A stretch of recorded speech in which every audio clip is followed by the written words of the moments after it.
Kaugmahan asin kaginhawahan sa saindo gabos mga tugang. Sa liwat, ako si Vic Nierva, asin mag-iribahan na naman kita sa laog ni nagkapirang minuto tanganing mag-isi, mag-adal, maghirirasan, asin maghurup-hurup dapit sa satuyang tataramon.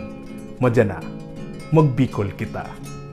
Sa ika-13 o ikakagtulong episode kaining satuyang programa, ilaog tananggad ang sarong bagong tema.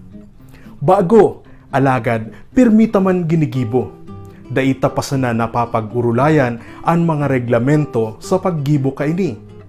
Ini ang mga silaba o syllables na Bicol.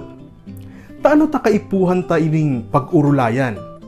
Mahalaga ang mga silaba, huli ta iyo ini ang mga tanog na nagbibilog nin sarong tataramon. Ang mga silaba, binibilog nin saro o dakul na mga letra, pwedeng kombinasyon nin patanog sa kakatanog o katanog o vowel sana. Halimbawa, ang tataramon na lakaw. Binibilog ini kan mga silabang la asin kaw. Ang tataramon na payong, pag-iribahan kan duwang silaba na pa asin yong. An inot na pagtukar na dapit sa paggamit nin silaba, iyo ang pag-uuro-utro kan inot na silaba nin mga tataramon. Sa pagtukar tang ini, duwa ang gagamiton kong sources. Inot, iyo ang bagong manual sa MTB-MLE kan Departamento kan Edukasyon. Ikadua, iyo ang Guide to Bicol Orthography. Importanteng adalan ang pag-uutro kan mga inot na silaba. Huli ta sa paaging ini, nahihira o nababaguta ang tataramon tanganing matawan ini nin kapanahunan. Sa Ingles, natatawan taan sarong word nin tense.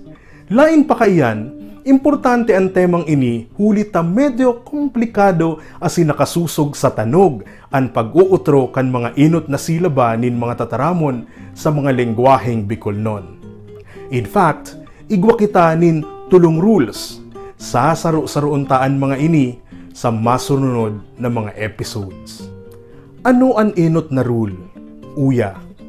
Ang inot na silaba sa ugat na tataramon, inuutro dawa na ini sulong patanog, kombinasyon nin patanog sa kakatanog, o mga tanog nin digraphs arog kan TS, TY, DY, SH, SY, saka NG o nang. Halimbawa, ang tataramon na hiling, tanganing matauan tanin man lain-lain na gamit, ang inot na silaba na hi ang inuutro. Hihilingon, nahihiling. Ang uran, uuranan, nag-uuran, inuuranan, mauuranan.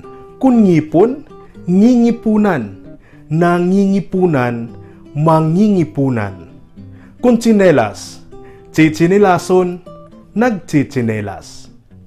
Iyo mga tugang, yes, ginagamit ta na ini. Alagad ta ano ta kaipuhan pang isurat ang rules.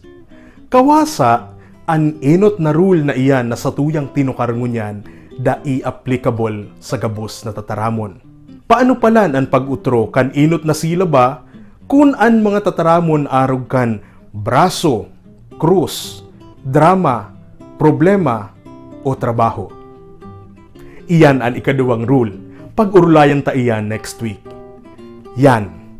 Kaya kung igo kamong mga kahaputan, mga suhestyon, mga buot ipaabot sa samo, o mga buot linawon, mag-email sana sa magbicolkita@gmail.com.